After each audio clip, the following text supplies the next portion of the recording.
कितने मारोगे। आज आपने हैरी ब्रुक की इनिंग्स देखी, शुरू में आके उन्होंने अटैक किया कि जो हमारी टीम थोड़ी सी नीचे है, जो प्रेशर है ऑपोजिशन के ऊपर लेके आया जाए। आप मुझे ये बताएं कि मेथड आपको नजर आया जब वो उस्मान तारिक को खेल रहे थे, फ्रंट फुट पे एक गेंद नहीं खेले वो, सही बात, सारे प्लेयर उनके बैक फुट पे आके खेल रहे थे और उसके खिलाफ उन्होंने चांस नहीं लिया। अगर उन्होंने बुरा गेंद किया है तब उन्होंने हिट मारी है, वरना शोड रिस्पेक्ट। और वो जो उनकी प्लानिंग थी वो कामयाब हुआ। उन्होंने टारगेट किए हुए थे आपके बॉलर्स कि इस पिच के ऊपर जहाँ पे गेंद थोड़ा सा ऑस की वजह से गीला होगा, शादाब थोड़ा सा आगे बढ़ाकर आप सीधे वीडियो के मेन भाग पर पहुंच सकते हैं। प्लीज चैनल को सब्सक्राइब करिएगा। इस चैनल पर शानदार इनिंग्स के लिए और पूरा मैच ही बदल दिया। सर क्या कहेंगे, कहाँ गलती हुई हमसे? देखें, हम इस बारे में काफ़ी अरसे से बात करते आ रहे हैं कि T20 क्रिकेट को अंडरस्टैंड करना बहुत ज़रूरी है। ऑलराउंडर की यहाँ पे जगह है, लेकिन स्पेशलाइज्ड जो बॉलर्स हैं वो हमेशा आपको मुश्किल हालात में विकेटें दिलवा के आपको मैच जितवाने की तरफ लेके जाते हैं। बिट्स एंड पीसेस क्रिकेटर्स जो हैं वो एट टाइम्स तो परफॉर्म कर जाएंगे, लेकिन क्रंच सिचुएशंस में आके थोड़ा सा पीछे रह जाते हैं। आज शाहीन शाह अफरीदी की बॉलिंग को देख के थोड़ी सी खुश हुई। फाइनली ये लर्न कि अगर उनका इन स्विंग नहीं हो रहा और गेंद आगे फेंक के वो चौके और दूसरे बैट्समैनों को अपॉर्चुनिटीज दे रहे थे, आज उन्होंने लेफ्ट आर्म का जो नेचुरल एंगल है और just back of the length ball करते रहे, जिससे उनको बहुत ज़्यादा फायदा हुआ। एंड में आके उन्होंने एक यॉर्कर मारा जिस पे उन्होंने ब्रुक को आउट किया। अदर देन दैट उन्होंने थोड़ी सी अपनी थिंकिंग चेंज की, उसका उनको फ़ायदा भी हुआ। उन्होंने एक विंडो क्रिएट की पाकिस्तान के लिए टू विन द मैच, लेकिन अनफॉर्चुनेटली इन द एंड जो हम लोग स्पिनर्स के ज़रिए मैच जीते आ रहे थे, आज जहाँ पे स्पिनर्स के एफर्ट की ज़रूरत थी वो हमें बिल्कुल जो है। Salman, I want to ask you, देखिए सबसे पहले हम यहाँ भी डिस्कशन कर रहे थे कि अगर आपने टॉस विन कर लिया क्या आप डिसाइड करेंगे, but I want to ask you, was it wise to bat first जब एक्सपेक्टेड था कि ड्यू भी होनी है? देखिए, this is a dilemma. I don't know whether they knew, because देखिए अगर बादल नहीं है, if it's sun coming down on the ground, तो फिर ड्यू आती है। हवा ना चल रही हो तो ड्यू आती है। So we saw it very early in the inning कि बॉल गई बॉलर के पास और वो टॉवल से उसको साफ कर रहा था। इसका मतलब there was definitely dew. So if the new के बाद में ड्यू आनी है, ठीक है, तो फिर ये डिसीजन का क्वेश्चनेबल आप कर सकते हैं। But because they have not been chasing well, they have been struggling against Netherlands, India के खिलाफ जो है आपने कर लिया, ठीक है, वहाँ पर भी आप फंस गए। तो मेरा ख्याल है कि वो जैसे आमिर भाई कहते हैं ना कि ये ट्रेंड देखते हैं कि वो हमारे ऊपर क्या बात हो रही है, अच्छा दोबारा ये नहीं करना, उस तरह की चीज़ है। वरना जिस तरह पाकिस्तान टीम ऑपरेट करती है tactically, you don't see much logic behind it. आपकी बारिश हो रही है, बारिश रुक नहीं रही, आपने टॉस जीत के पहले बैटिंग कर ली पिछले मैच में, तो क्या लॉजिक होगी उसकी, ठीक है। And how they approach the innings, यार इस पिच के ऊपर 165-170 पार स्कोर है। कमेंटेटर्स पहले बॉल से कह रहे हैं, उसके लिए आप वो गेम खेल रहे हो जो 250 वाली है, जो आपकी विकेटें गिरने के स्टाइल हैं, वो तो कुछ और ही काम बता रहे हैं, ठीक है। तो when will you learn? Sahibzada Farhan की तो ये एक पेस है, he is a boundary hitter and he plays a lot of dot balls in between. उसके इज नॉट समबडी का जो इजीली स्ट्राइक रोटेट करे, ठीक है। दैट्स व्हाई उसका जो स्कोरिंग है ना 50, वो 32 से 38 बॉल्स के दरमियान, यही बाबर आजम करता था। कोई फर्क ही नहीं है, सेम टू सेम। ये छक्के मार के वही करता है, वो सिंगल चौकों से वो कर लेता था। तो जो हमने जैसे ऑपरेट किया है, हमें बाबर को देखें, वो आया, ही प्लेड वेल, पाकिस्तान को एक पार्टनरशिप मिली। जैसे 11वां ओवर शुरू हुआ, ऐसा लगता है उसको एक मैसेज आया कि भाई time is over for you, अब तुम हिट आउट करो, लग गई ना लगी। उसने जो शॉट मारा, it was such a pathetic stroke. And आप उसका रीप्ले चला के देखें, वो बॉल को देख ही नहीं रहा, उस पे ही just had a wild hoick at this ball, वरना वो ये वाला शॉट खेलता ही नहीं है। This is not his game.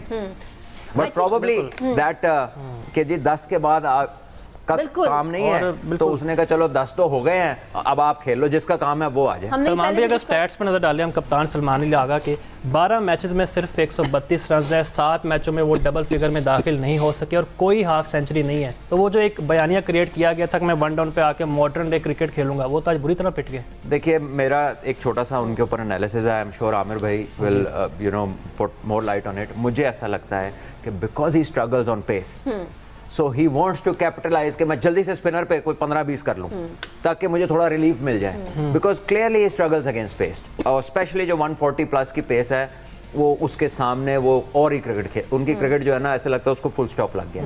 सो वो जितने भी उन्होंने आके रन्स किए, इधर they have been medium pacers 1 down के ऊपर, या वो स्पिनर्स को उन्होंने हमला किया ऑस्ट्रेलिया के खिलाफ भी। लेकिन अगर ये आप देखें, कंसर्निंग नहीं है आपकी नज़र में, इतनी क्रिकेट खेल के भी अभी तक उन्हें समझ नहीं आ रहा कि किस तरह पेसर्स को खेलना है। Because he is not been a 1 down batter all his life. Basically तो वो नंबर 6 पे खेलते आए हैं, उनका सारा आप डोमेस्टिक करियर उठा के देखे अर्लियर, जितना वो लाहौर से खेले हैं, बाकी टीमों से खेले हैं, लोअर मिडिल ऑर्डर में बैटिंग की हुई है। देखिए इंटरनेशनल क्रिकेट में 2-3 ओवर में आप अंदर जा रहे हैं और आगे 150 वाला बॉलर लगा हुआ है, तो वो is not gonna come slow, ठीक है। जोफ्रा आर्चर तो अच्छे भले बैट्समैन का इम्तिहान है वो, ठीक है, तो consider somebody who is not very accustomed to the new ball. बाकी आप आमिर भाई से पूछें अगर वो एग्री करते हैं मेरी बात से, मुझे तो ये लगता है। देखिए सलमान ने जो कहा उसमें मैं ऐड करूंगा, वो ऐड ये करूंगा कि हमने be all and and all बना लिया है कि हमने मैच जो है या तो पहले 6 ओवर में पावर प्ले में हारना है या जीतना है। बिल्कुल ऐसे ही है। चौका मारा उससे पिछली गेंद के ऊपर सलमान अलिया, कितने मारोगे?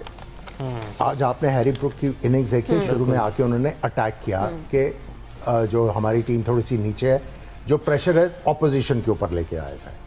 आप मुझे ये बताएं कि मेथड आपको नजर आया जब वो उस्मान तारिक को खेल रहे थे, फ्रंट फुट पे एक गेंद नहीं खेले, वो सही बात, सारे प्लेयर उनके बैक फुट पे आके खेल रहे थे और उसके खिलाफ उन्होंने चांस नहीं लिया। अगर उन्होंने बुरा गेंद किया है तब उन्होंने हिट मारी है, वरना शोड रिस्पेक्ट। और वो जो उनकी प्लानिंग थी वो कामयाब हुआ। उन्होंने टारगेट किए हुए थे आपके बॉलर्स कि इस पिच के ऊपर जहाँ पे गेंद थोड़ा सा ऑस की वजह से गीला होगा, शादाब और नवाज को मुश्किल होगी। आप कौन सा ओवर था? बिल्कुल, मैं ये देख रही थी कि 8th ओवर में अगर हम देखते हैं 58 पे हमारे पास 4 विकेट्स आ चुकी थी, लेकिन 8 ओवर के बाद आमिर 9th 10th 11 ओवर्स में हमारे ऑलराउंडर से and they considered 40 runs all together. वहां पे मैच खत्म हो गया ना, वहां पे इंग्लैंड की टीम वापस आ गई। मैं इसीलिए बार बार कहता हूं कि जब आप टीम को ओवरलोड करेंगे ऑलराउंडर्स के साथ, तो जो बिट्स एंड पीसेस क्रिकेटर्स हैं, जब क्रंच सिचुएशन आएगी, जब ऑपोजिशन तगड़ी आएंगी, वो एडवांटेज ले जाएंगे। और एडवांटेज आपको हासिल करते हुए आज नज़र आया कि किस तरीके से उन्होंने आपके बॉलर्स को जो है, जो काफ़ी अरसे से आपके लिए अच्छा करते आ रहे हैं, आज उन्होंने उनकी पिटाई की। और आप देखें कि मेथड था, जब शादाब को उन्होंने एक छक्का मारा निकल के, उसके बाद उनको पता था ये गेंद थोड़ा सा खींचेंगे, वो he was on the back foot और उन्होंने मिड ऑन और मिड विकेट के दरमियान चौका मारा। सो दे वर साइकिंग आउट द बॉलर्स। अब ये क्या follow ये देखिए हमारे पास फॉलो विकेट्स हैं स्टार्टिंग फ्रॉम ये बाबर, इसके बारे में सलमान भाई बात कर रहे थे, and then Farhan clean yorker. अच्छा, फरहान के बारे में I wanted to discuss this. देखिए नबीबा के खिलाफ आप आते हैं, आप सेंचुरी स्कोर करते हैं, लेकिन आमिर जब बड़ा मैच होता है तो आपकी इनिंग्स भी शानदार होनी चाहिए, बड़ी होनी चाहिए। हमें अपनी टीम में कई अरसे से वो प्लेयर क्यों नहीं मिल रहा? देखिए थोड़ा सा आपको फरहान को क्रेडिट तो देना होगा कि वो प्रेशर एब्जॉर्ब कर रहे हैं, लेकिन वो जो एक्स फैक्टर है बड़ी टीमों के खिलाफ, जब आप 50 करने के बाद थोड़ा सा और अपनी इनिंग्स को लिंगर नहीं करते और थोड़ा सा मोमेंटम चेंज नहीं करते, तो आप अलाउ करते हैं ऑपोजिशन को वापस आने में। लेकिन ये जो आप रिप्ले दिखा रहे हैं, हम पिछले 2 दिन से इस चीज़ को हाईलाइट कर रहे हैं कि वो वाले बैट्समैन जो वर्टिकल बैट स्विंग, जो सीधे बल्ले के साथ छक्के मार रहे हैं, वो प्रिसाइसली लो रिस्क शॉट जो है वो मार रहे हैं और उसमें आउट होने का खतरा नहीं। आपके 3 प्लेयर फखर, उस्मान और मेरा ख्याल है नवाज, ये सारे जो हैं ये तिरछे बल्ले से मारते हुए आउट हुए। बाबर भी एग्जैक्ट, बाबर ने भी क्रॉस मारा और उस पिच के ऊपर जहां पे आपको पता है कि स्पिनर का हल्का सा गेंद ग्रिप कर रहा है। अब गेम अवेयरनेस की बात करते हैं। Fakhar has played a lot of cricket. I feel sorry for him कि इतना टैलेंट होने के बावजूद उस बेचारे के साथ जो है थोड़ी बहुत जो है ज्यादती भी है कि उसको एक तो अपने नंबर पे नहीं खिलाया जाता, और दूसरा ये है कि इस कैलिबर का बैट्समैन इन एंड आउट होता है।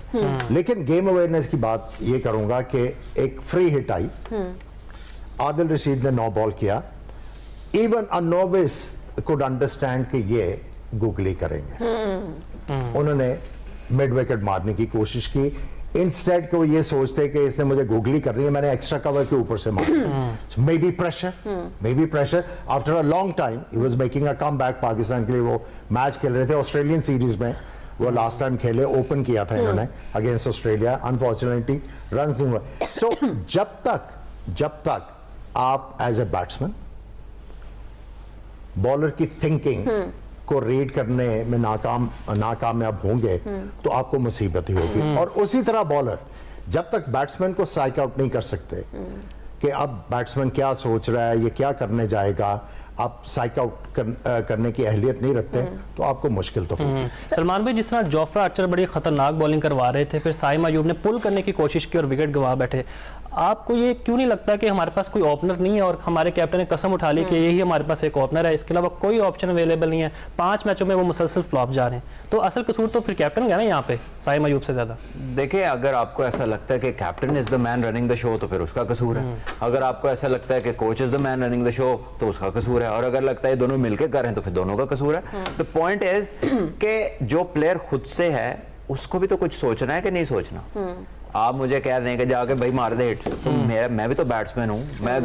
मुझे अगर अवेयरनेस है, गेम की सेंस है और मैं देख रहा हूँ कि सामने ऑपोजिशन क्या है, एक जोफ्रा आर्चर ही तेज है, बाकी तो सारी नॉर्मल बॉलिंग है, तो मैंने उसी बंदे के ऊपर हमला करना है जिसके ऊपर पुल मारनी सारी दुनिया में सबसे मुश्किल है। वो एक तो वो लंबा है, दूसरा 148-49 पे बॉलिंग कर रहा है। बिल्कुल ठीक है, बॉल उसका it's quicker on to you before you realize, वो बॉल आपकी तरफ आ जाता है। तो आई थिंक इतनी स्मार्टनेस तो प्लेयर में होनी चाहिए। ठीक है, लेकिन मैं तो पहले से कह रहा हूं कि इनका जो फोकस है ना वो दैट इज शिफ्टेड। वो आके कहते नहीं है कि बस बॉलिंग तो कर तो रहा है, ठीक है, बैटिंग का तो जिक्र ही नहीं करते। तो जब उनसे डिमांड ही नहीं है एक चीज की, ठीक है, तो व्हाई वुड ही केयर? वो कहेगा ठीक है, 2 और ओवर भी कौन से है, 2 बताए ना। किसी बड़े मैच में उसने पाकिस्तान को मैच जिताया हो, कोई उसने मौके पे आके 2-3 आउट किए हो, मैच पूरा बदल गया हो, क्या बॉलिंग है यार ये? कौन बीट हुआ उसके आज एक भी बॉल से? मुझे बता दें, कोई बंदा बीट नहीं हुआ। ये सिर्फ हमारे इस कोच का, क्योंकि ये एक फ्रेंचाइज क्रिकेट से आया हुआ कोच है, इसका उतना ही ज़हन है, उतना ही ये टैक्टिशियन है, उतना ही ये टेक्निकल है, नथिंग एल्स। इसने एक मैच में फर्स्ट क्लास में अंपायरिंग की हुई है और इसके सारे टैक्टिक्स जो है ना वो चीखे मार मार के कहते हैं कि सानू पता पुता कुछ नहीं है, बस किसी तरह आ गया हूं मैं यहाँ पे।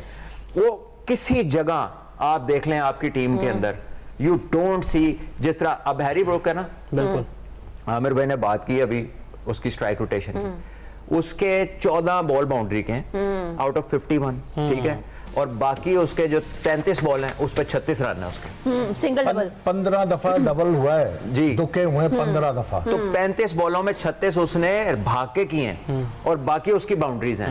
ठीक है, और जो उस्मान की बारी, जब उनको था कि यार ये कोई डिफरेंट चीज है, उसने एक दफा उसको ना निकल के मारी है, ना कुछ प्रीएम्प्ट किया, वो वेट करता था बैकफुट पे, वो उसको बाद में खेलता था गैप में, और इतने उन्होंने दुक्के लिए, एक दफा नहीं पाकिस्तान के फील्डरों ने ये रियलाइज किया कि उस्मान को ये हिट नहीं मारे, हम 10 कदम आगे आके खड़े हो जाएं। हर दफा गेंद गैप में दुका हुआ है। तो ये कैप्टन को भी पता होना चाहिए और एक फील्डर को भी ये पता होना चाहिए कि इस वक्त मैच क्या चल रहा है, मैंने बाउंड्री के साथ लगना है या मैंने 10-15 कदम आगे जाके खड़े होना है। आई एम वेरी डिसअपॉइंटेड कि किसी एक बंदे ने रियलाइज नहीं किया कि यार 10 कदम हम अंदर जाके खड़े। और सबसे बड़ी मिस्टेक जो थी, पार्टनरशिप हुई सैम करन और हैरी ब्रुक्स की। कितने की पार्टनरशिप थी? 40 के करीब। हाँ जी, 40 47 के करीब इनकी पार्टनरशिप थी। हैरी ब्रुक की और नहीं 45, यस, 28 बॉल्स। अब उसमें सैम करन का स्कोर था 16, उसमें एक बाउंड्री थी। अब वो क्या कर रहे थे, वो सिंगल करके हैरी ब्रुक को स्ट्राइक दे रहे थे। एज ए कैप्टन आपने फौरन रियलाइज करना ये क्या टैक्टिक्स हैं। आप सैम करन के ऊपर फील्डिंग आगे बुला के आप उनको फोर्स करते कि चांस लो, आप उनको सिंगल करवाते रहे, और वो जो पार्टनरशिप थी। दोस्तों, ये वीडियो यहाँ पर होता है खत्म। प्लीज चैनल को सब्सक्राइब करिएगा और अपने सुझाव दीजिएगा कि हम अपनी वीडियो में क्या सुधार कर सकें। जय हिंद।